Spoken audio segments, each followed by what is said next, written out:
Assalamualaikum warahmatullahi wabarakatuh. Salam bahagia. Bapak Ibu, perkenalkan nama saya Tatang Garnita, guru di SDN Puspitek Kota Tangerang Selatan. Pada kesempatan ini saya ingin berbagi pemahaman tentang kurikulum Merdeka yang sedikit banyak sudah saya pelajari melalui pelatihan mandiri pada platform Merdeka Mengajar. Mengapa ini perlu saya sampaikan? Agar kita sebagai pendidik bisa bersama-sama memaknai kurikulum ini sebagai suatu acuan yang menjadi solusi bagi kita dalam proses belajar mengajar di era digital sekarang ini. Pemahaman yang ingin saya bagikan kepada Bapak Ibu adalah sesuai dengan modul-modul yang saya pelajari pada pelatihan mandiri kurikulum Merdeka platform Merdeka Mengajar, yaitu mencakup apa itu kurikulum, mengapa kurikulum perlu dirubah, mengapa kurikulum perlu diadaptasi, dan bagaimana implementasi kurikulum dalam pembelajaran. Bapak Ibu, materi-materi tersebut tidak akan saya sampaikan dalam bentuk presentasi PowerPoint ataupun juga modul, tapi saya ingin menyampaikan materi ini dalam bentuk pantun. Mari Bapak Ibu simak beberapa pantun yang akan saya sampaikan, yang mudah-mudahan bisa memahami intisari dari kurikulum Merdeka yang akan kita implementasikan di sekolah kita masing-masing.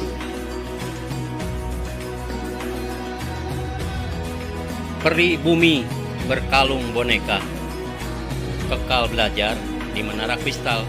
Mari pahami kurikulum Merdeka, bekal mengajar di era digital.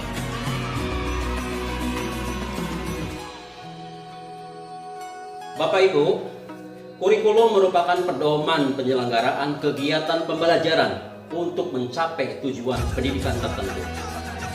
Kurikulum dimaknai sebagai keseluruhan pengalaman belajar murid. Kurikulum itu kompleks dan multidimensi. Kurikulum merupakan jantungnya pendidikan. Kurikulum Merdeka adalah kurikulum yang tepat dijadikan panduan dalam proses belajar mengajar di era digital saat ini.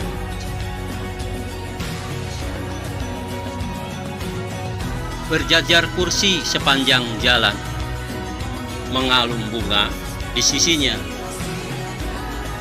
Mengajar murid sesuai zaman, kurikulum Merdeka solusinya.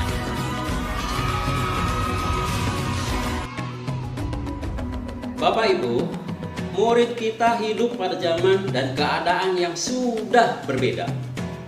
Kita tidak bisa mengajar dengan cara dan metode yang sama ketika kita menjadi murid dulu. Kita harus mengajar sesuai dengan zaman dan kebutuhan murid saat ini. Maka, kurikulum Merdeka lah yang memberikan solusi dan memandu kita untuk mengajar saat ini. Jeruk manis enak dikulum, makan jambu hasil panen. Untuk mendesain kurikulum mengacu pada 4 komponen. Nah Bapak Ibu, 4 komponen kurikulum menurut Ralph Tyler dalam sebuah bukunya yang berjudul The Basic Principle of Curriculum terdiri dari: pertama, tujuan; yang kedua, konten; yang ketiga, metode atau cara; dan yang keempat adalah evaluasi. Komponen tersebut dapat digunakan untuk mendesain kurikulum dan pembelajaran berdasarkan kebutuhan murid.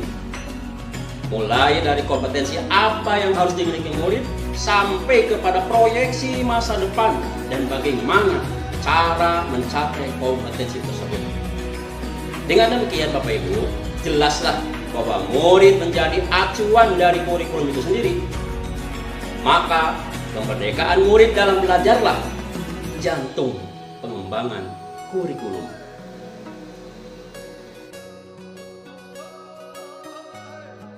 Kerbau hitam berkubang menjelum, tubuh keledai belum dimandikan. Optimalkan peran dan fungsi kurikulum untuk menggapai tujuan pendidikan.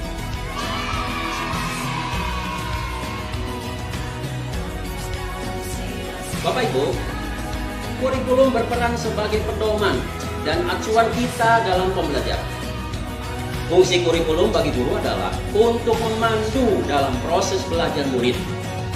Peran dan fungsi kurikulum dapat kita optimalisasi dalam bentuk sebagai berikut. Yang pertama, mewariskan nilai dan budaya masyarakat yang relevan dengan masa kini. Yang kedua, mengembangkan sesuatu yang dibutuhkan saat ini dan masa depan. Dan yang ketiga, menilai dan memilih sesuatu yang relevan atau kontekstual sebagai kontrol sosial. Bapak Ibu, kurikulum nasional perlu disesuaikan dengan kebutuhan satuan pendidikan. Maka pengembangannya diperlukan di setiap satuan pendidikan. Karena kurikulum yang baik adalah yang sesuai dengan kebutuhan dan sesuai dengan zamannya. Sebagai guru, kita harus melakukan adaptasi kurikulum sesuai dengan konteks dan karakteristik murid kita di sekolah masing-masing. Mengingat Tuhan, banyak amalkan wirid. Ingat dan sadari dari mana kita berasal. Bukan banyak konten yang harus didapat murid. Perkuat kompetensi dan konten esensial.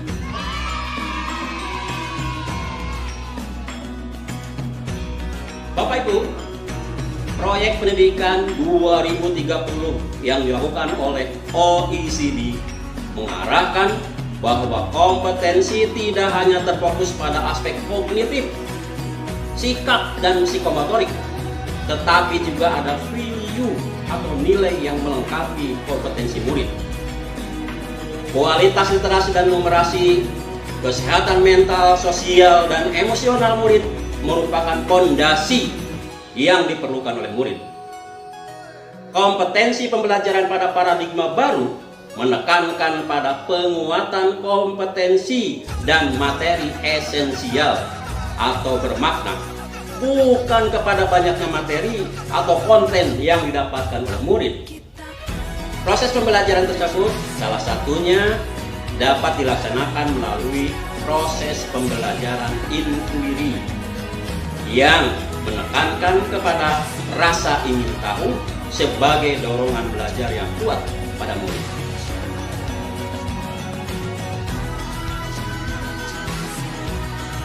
Mengeja huruf dari A sampai Z, lupa satu huruf sangatlah fatal. Mengajar murid-murid generasi Z, manfaatkanlah teknologi digital.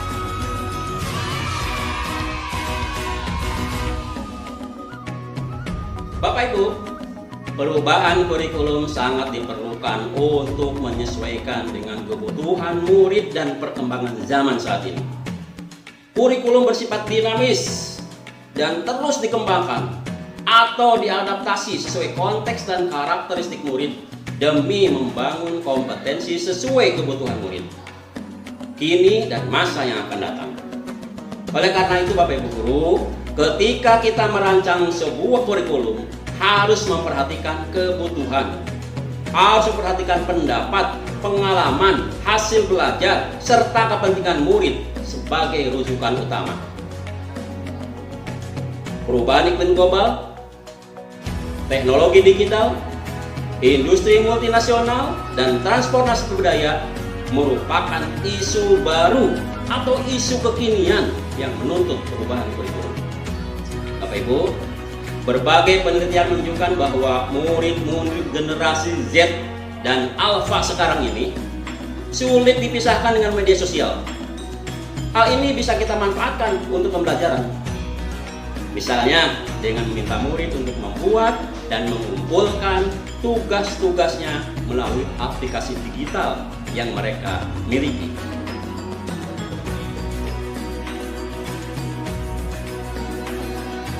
Indah dan unik hewan nokturnal, hewan sirkus belajar huruf O dan P. Terjemahkanlah kurikulum nasional dalam bentuk dokumen KOSP.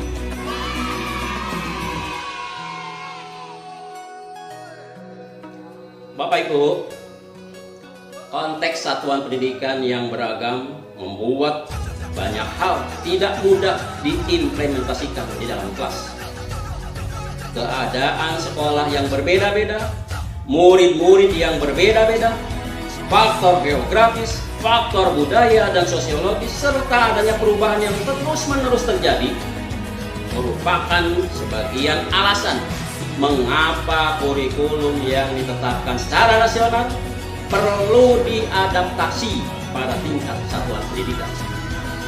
Bentuk adaptasi kurikulum harus sesuai dengan kebutuhan murid-murid di sekolah.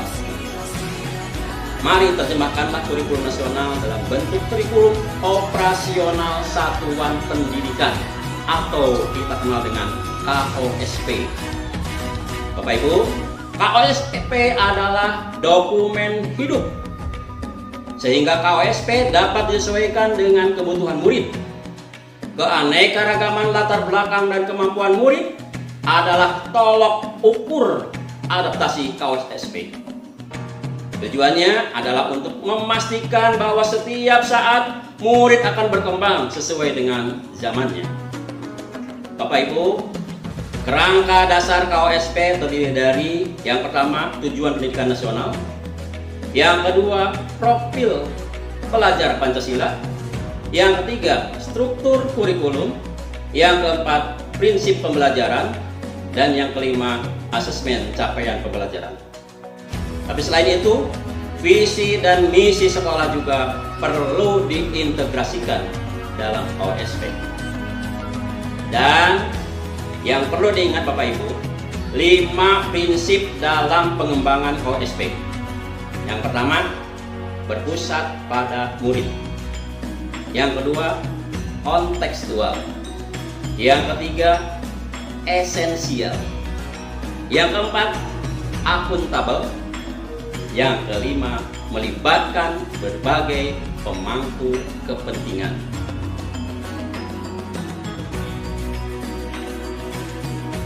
Bangunkan anak pergi ke masjid untuk belajar mensyukuri nikmat. Bangunlah kapasitas belajar murid menjadi pembelajar sepanjang hayat.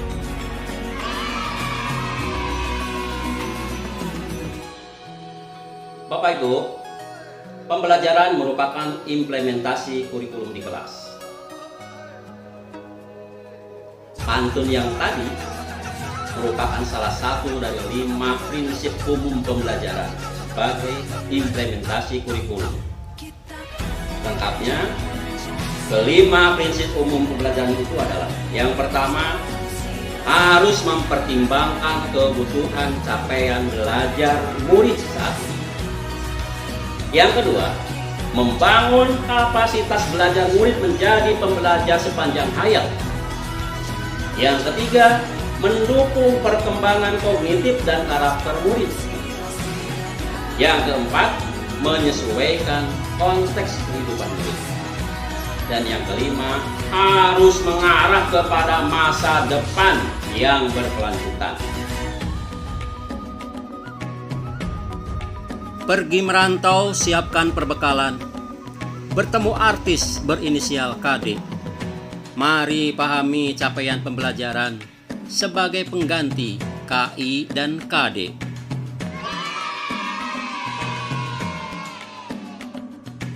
Bapak Ibu, capaian pembelajaran atau CP merupakan kompetensi dan karakter yang ingin dicapai setelah menyelesaikan pembelajaran dalam kurun waktu tertentu.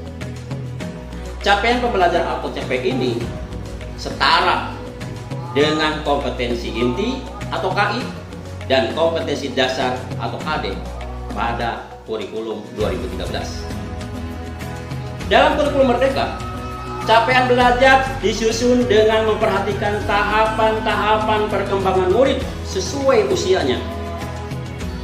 Capaian pembelajaran dirancang berdasarkan fase, bukan per tahun.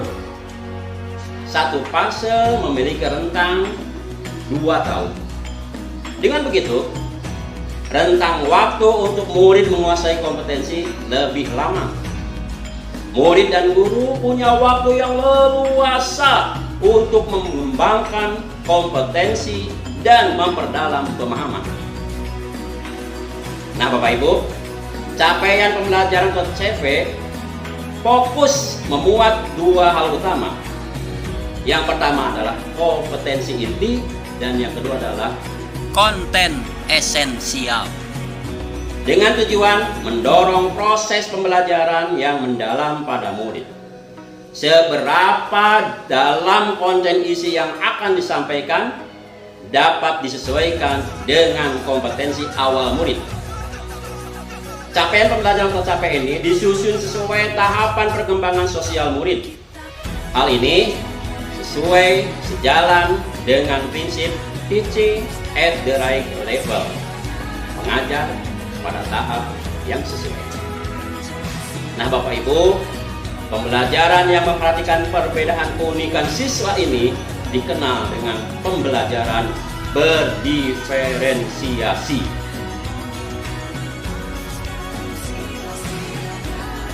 Semaikan mawar dan bunga aster. Aster berjajar di balik jendela.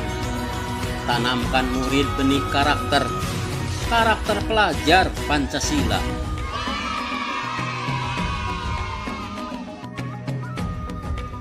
Bapak Ibu, pembelajaran dengan paradigma baru merupakan upaya menumbuhkan pembelajaran sepanjang hayat yang sesuai dengan profil pelajar Pancasila, yang dilaksanakan melalui kurikulum prototipe yang memuat program intrakurikuler, ekstrakurikuler, dan program penguatan profil pelajar Pancasila. Profil pelajar Pancasila menggambarkan karakter pelajar yang diharapkan akan terbangun seiring dengan perkembangan dan kemajuan proses pendidikan setiap individu.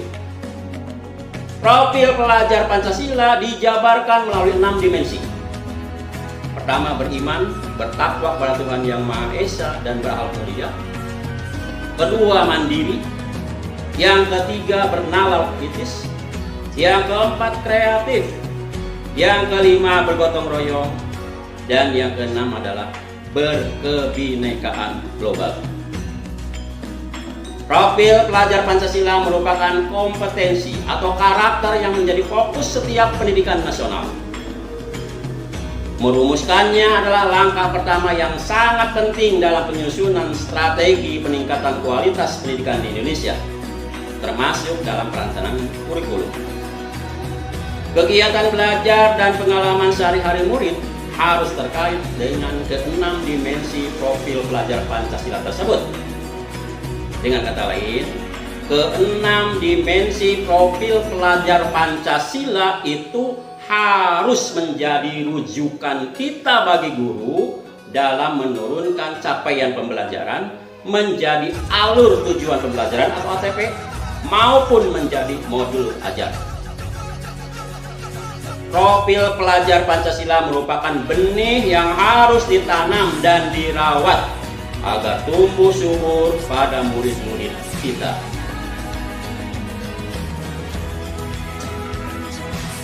Baiklah Bapak Ibu, demikianlah pantun-pantun yang ingin saya sampaikan.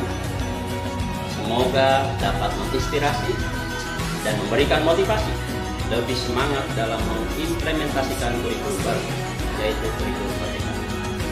Selamat bertugas, selamat mengajar, dan mendidik murid kita di tahun pelajaran baru dengan kurikulum baru dan dengan strategi baru. Salam bahagia, sukses. Assalamualaikum warahmatullahi wabarakatuh.